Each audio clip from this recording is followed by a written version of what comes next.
आज का lecture start करते हैं क्वेश्चन के साथ। सो फॉर एग्जांपल दो बॉक्सेस हैं।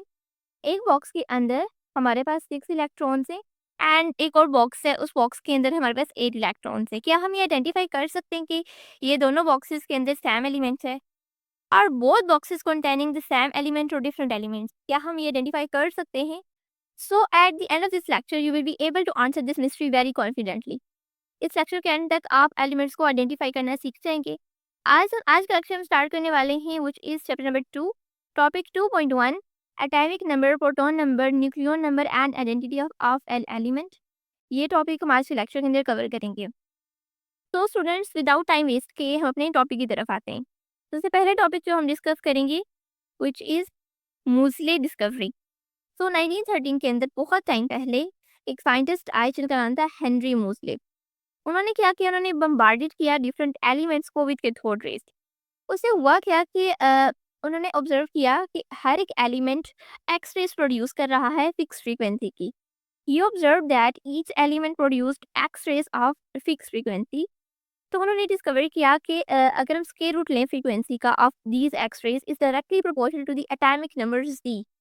अगर स्क्वायर रूट लें फ्रीक्वेंसी का ऑफ उन एलिमेंट्स की, तो होता क्या है कि जो स्क्वायर रूट है वो डायरेक्टली प्रोपोर्शनल होता है एटॉमिक नंबर के। तो फ्रीक्वेंसी का स्क्वायर रूट लें उन रेज की तो डायरेक्टली प्रोपोर्शनल होगा एटॉमिक नंबर जी के। तो this means atomic number is the most important identity of an element. Atomic number identity of element के लिए बहुत ज़्यादा इंपॉर्टेंट है। अब एटॉमिक नंबर बेसिकली होता क्या है? एटॉमिक नंबर फंडामेंटल प्रॉपर्टी है किसी भी एलिमेंट की बहुत बेसिक, बहुत इम्पोर्टेंट प्रॉपर्टी है एटॉमिक नंबर। एटॉमिक नंबर होता क्या है? किसी भी एलिमेंट के अंदर जितने प्रोटॉन्स होते हैं, तो proton number is equal to the atomic number. जितने ज़्यादा प्रोटॉन होंगे उस एलिमेंट के न्यूक्लियस के अंदर, उतना ज़्यादा एटॉमिक नंबर होगा। So it tells us how many protons are present in the nucleus of an atom, and since the atom is neutral, the number of proton is equal to the number of electron. अगर atom neutral है तो number of protons हैं वो number of electrons same है। जितने number of protons हैं उतने ही number of electrons हैं। लेकिन ये किस केस में है? अगर atom neutral है। अगर atom neutral नहीं होगा तो number of protons number of electrons से different होंगे। So number of proton is equal to the number of electrons in the case of neutral atom. इसके बाद हम आते हैं न्यूक्लियन नंबर पे। न्यूक्लियन नंबर क्या होता है? मैस नंबर होता है। तो the total number of proton plus neutron in the nucleus is called nucleon number. जितने भी प्रोटॉन होंगे एंड न्यूट्रॉन होंगे, अगर हम इन दोनों को प्लस कर दें, एक न्यूक्लियस के अंदर जितने भी नंबर ऑफ प्रोटॉन्स होंगे, जितने भी नंबर ऑफ न्यूट्रॉन्स होंगे, अगर हम उनको प्लस कर दें तो वो इक्वल होगा न्यूक्लियन नंबर पे। उसको कहते हैं nucleon number. This is also called mass number. So the total number of proton and neutrons in the nucleus is called nucleon number. अच्छा, इसको फॉर्मूला क्या है जिसे हम कैलकुलेट कर सकते हैं? A is equal to Z plus N. यानी कि A क्या है? A है nucleon number which is mass number, and Z क्या है? Proton number which is atomic number, and n is the number of proton. तो इसको हम सिंपल फॉर्मूला यूज करते हुए प्लस कर सकते हैं, जैसे कि Z plus N is equal to A। यानी कि इस फार्मूले का यूज़ करके हम न्यूक्लियन नंबर फाइंड कर सकते हैं, एंड इसी फार्मूले को थोड़ा चेंज करके हम नंबर ऑफ न्यूट्रॉन्स फाइंड कर सकते हैं। तो होता क्या है कि अगर हमें नंबर ऑफ न्यूट्रॉन्स चाहिए तो हम n को यहीं रहने देंगे एंड z को a से माइनस कर देंगे। तो हमारे पास जो फार्मूला आएगा which is the number of neutrons find करने के लिए यूज़ होगा n is equal to a minus b। यानी कि इस फार्मूला का यूज़ करते हुए हम नंबर ऑफ न्यूट्रॉन्स को फाइंड कर सकते हैं। इसके बाद हम सॉल्व करते हैं कुछ एग्जाम्पल्स को। तो सबसे पहले एग्जाम्पल है एक न्यूट्रल एटम के लिए। अच्छा, ये न्यूट्रल कैसे है कि अगर कोई भी एलिमेंट अपने इलेक्ट्रॉन्स को लूज या गैन नहीं करता तो वो न्यूट्रल होता है। जब वो लूज या गैन करेगा तो वो कैट आयन या एन आयन में चेंज हो जाएगा। लेकिन अभी तक इस एल्यूमिनियम ने कोई भी इलेक्ट्रॉन ना लूज किया है ना गैन किया है, जिसके रिजल्ट में ये न्यूट्रल एटम है। अब आते हैं क्वेश्चन की तरफ। Find the number of protons, neutrons and electrons in aluminium. अच्छा, एल्यूमिनियम का अभी हमें एक एलिमेंट गिवन है, इसमें क्या है? दो नंबर्स लिखे हुए हैं। तो जो ऊपर वाला नंबर होता है वो हमेशा मैस नंबर होता है, और जो नीचे वाला नंबर होता है वो हमेशा एटॉमिक नंबर होता है। ऐसा अब है क्या इस तरह के? Z इज इक्वल टू 13, यानी कि इसके पास 13 प्रोटॉन्स हैं। इस एल्यूमिनियम के एटम के पास 13 इलेक्ट्रॉन्स हैं एंड मास नंबर इज 27। अब हम ये एज्यूम कर सकते हैं कि अगर प्रोटॉन 13 है तो इलेक्ट्रॉन्स भी 13 होंगे। सो फार्मूला जो हमने लास्ट स्लाइड में देखा था उसको यूज़ करते हुए हम N is equal to A minus D को करते हुए इसको माइनस करेंगे, एंड इसके रिजल्ट में 27 माइनस 13 करने पे हमारे पास 14 इलेक्ट्रॉन्स आ जाते हैं। सॉरी 14 न्यूट्रॉन्स आ जाते हैं एंड प्रोटॉन्स अगर 13 है तो इलेक्ट्रॉन्स भी 13 होंगे। तो इसका आंसर है कि इसके पास 13 प्रोटॉन है, प्रोटॉन्स है, न्यूट्रॉन्स 14 है एंड इलेक्ट्रॉन्स भी 13 है। ओके, नेक्स्ट हम एग्जांपल नंबर 2 पे आते हैं। अच्छा, ये एग्जांपल एग्जांपल नंबर 1 से ऑलमोस्ट सिमिलर है, लेकिन इसमें एक चीज़ डिफरेंट है। ये एग्जांपल एक पॉजिटिव आयन के लिए है।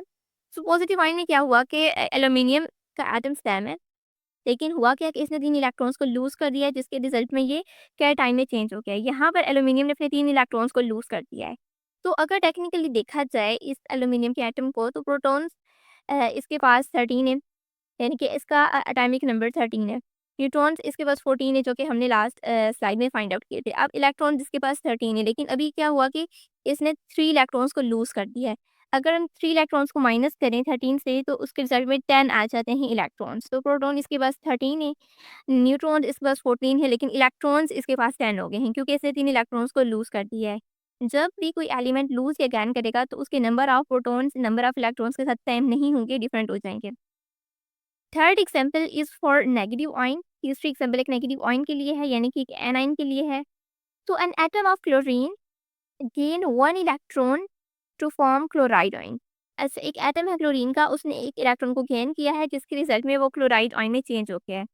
तो अब होता क्या है कि इस क्लोरीन एटम के पास 2 नंबर हैं, 35 एंड 17। तो जो ऊपर वाला फर्स्ट नंबर होगा which is mass number, and जो नीचे वाला नंबर होगा second number which is atomic number. So number of proton इसके पास 17 है, जिसके रिजल्ट में नंबर ऑफ इलेक्ट्रॉन्स भी 17 है। लेकिन यहाँ पर एक ट्विस्ट है, एंड नंबर ऑफ न्यूट्रॉन्स को हम फाइंड आउट करने के लिए 35 में से 17 को माइनस करेंगे तो 18 आ जाएंगे। सो न्यूट्रॉन नंबर ऑफ न्यूट्रॉन्स 18 हो गए। और ट्विस्ट ये है कि क्लोरीन ने एक इलेक्ट्रॉन को गेन कर लिया है। तो अब एक इलेक्ट्रॉन हम इलेक्ट्रॉन्स में प्लस कर देंगे, जिसके रिजल्ट पे वो भी 18 हो जाएगा। नंबर ऑफ प्रोटॉन्स जितने होंगे उतने ही नंबर ऑफ इलेक्ट्रॉन्स होंगे, लेकिन इसने क्या किया, इस क्लोरीन ने एक इलेक्ट्रॉन को गेन किया, तो उस एक इलेक्ट्रॉन को हम 17 में प्लस कर देंगे, जिसके रिजल्ट में आंसर 18 होगा। सो नंबर ऑफ प्रोटॉन्स 18 है, नंबर ऑफ प्रोटॉन्स 17 है, नंबर ऑफ न्यूट्रॉन्स 18 है एंड इलेक्ट्रॉन्स भी 18 है इस क्लोरीन के एटम में। आइसोटोप ऑफ कार्बन, यानी कि हमें protons, neutrons and electrons find करने हैं एक कार्बन एटम के। अच्छा, इसके केस में क्या है कि 14 is mass number and 6 is atomic number. So अगर नंबर ऑफ प्रोटॉन्स 6 हैं, तो नंबर ऑफ इलेक्ट्रॉन्स भी 6 होंगे and number of neutrons find करने के लिए हम 14 माइनस 6 करेंगे बाय यूजिंग फार्मूला, तो 8 हमारे पास नंबर ऑफ न्यूट्रॉन्स आ गए। अब इसमें number of protons and number of electrons same है, तो it's means this is a neutral atom. तो number of proton is 6 and neutron is 8 and electron is 6। तो ये एक न्यूट्रल एटम है।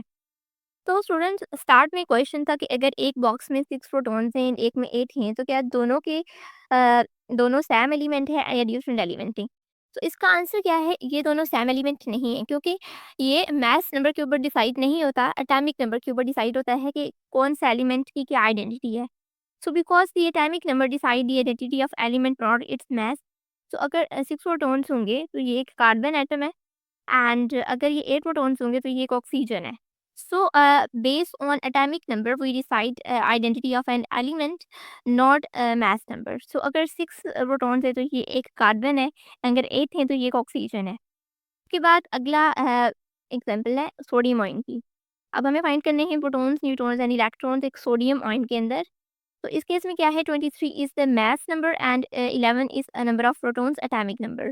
तो जितने नंबर ऑफ प्रोटॉन्स है उतने ही नंबर ऑफ इलेक्ट्रॉन्स हो जाएंगे, एंड नंबर ऑफ न्यूट्रॉन्स हम फाइंड आउट करेंगे। 23 में से माइनस करेंगे 11 को, तो हमारा पास आ जाएगा 12 which is number of neutron.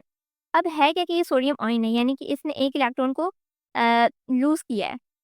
तो उसके रिजल्ट में क्या होगा कि 11 में से एक इलेक्ट्रॉन हम माइनस करेंगे, जिसके रिजल्ट में 10 आ जाएगा, एंड नंबर ऑफ प्रोटॉन्स 11 है, नंबर ऑफ न्यूट्रॉन्स 12 हैं एंड नंबर ऑफ इलेक्ट्रॉन्स 10 हैं। सो एक सोडियम आयन के अंदर 11 प्रोटॉन्स हैं, 12 न्यूट्रॉन्स हैं एंड 10 इलेक्ट्रॉन्स हैं। नेक्स्ट एग्जांपल पे आते हैं ऑक्सीजन आयन की। Find protons, neutrons and electrons in oxygen ion. अच्छा, इस ऑक्सीजन ने क्या किया है, इसे अपने 2 इलेक्ट्रॉन्स गेन किए हैं। सो नंबर ऑफ प्रोटॉन्स 8 है, यानी कि एटॉमिक नंबर 8 है एंड 16 है मास नंबर। तो न्यूट्रॉन्स को फाइंड आउट करने के लिए हम 16 में से 8 माइनस करेंगे, जिसके रिजल्ट में 8 आ जाएगा, एंड 8 है नंबर ऑफ न्यूट्रॉन्स। अब इसने क्या किया, इसने 2 इलेक्ट्रॉन्स को गेन किया है, तो हम 8 में 2 इलेक्ट्रॉन्स को प्लस करेंगे जिसके रिजल्ट में आंसर 10 आ जाएगा एंड 10 हो के इलेक्ट्रॉन्स। सो इस ऑक्सीजन में 8 प्रोटॉन्स हैं, 8 ही न्यूट्रॉन्स हैं एंड 10 इसमें इलेक्ट्रॉन्स हैं। तो एटॉमिक नंबर की बेस पे हम डिसाइड करते हैं किसी भी एलिमेंट की identity, not its mass number. उसके बाद हम आ जाते हैं नेक्स्ट एग्जांपल पे। सो इसमें फास्फोरस फॉर्म में हमने फाइंड आउट करना है प्रोटॉन्स, न्यूट्रॉन्स एंड इलेक्ट्रॉन्स। अब इसने क्या किया है, इस फास्फोरस ने एक इलेक्ट्रॉन को गेन किया है। तो इसमें नंबर ऑफ प्रोटॉन्स 15 है and 31 is the mass number. Number of neutrons find out करने के लिए हम 31 में से 15 को माइनस करेंगे तो 16 आ गए number of neutrons. And electrons, इसने क्या किया, एक इलेक्ट्रॉन को गेन किया है, तो यानी कि सॉरी एक इलेक्ट्रॉन को लूज़ किया है। इसके रिजल्ट में क्या होगा, 15 में से हम 1 माइनस कर देंगे। सो अगर हम 1 माइनस करेंगे तो 14 हमारे पास इलेक्ट्रॉन्स आ जाएंगे। तो इस फास्फोरस के अंदर नंबर ऑफ प्रोटॉन्स 15 है, न्यूट्रॉन्स 16 है एंड इलेक्ट्रॉन्स 14 है। तो यही था आज का लेक्चर। मिलते हैं एक नेक्स्ट वीडियो में जिसमें हम टॉपिक 2.2 को कवर करेंगे। तब तक के लिए अल्लाह हाफिज़।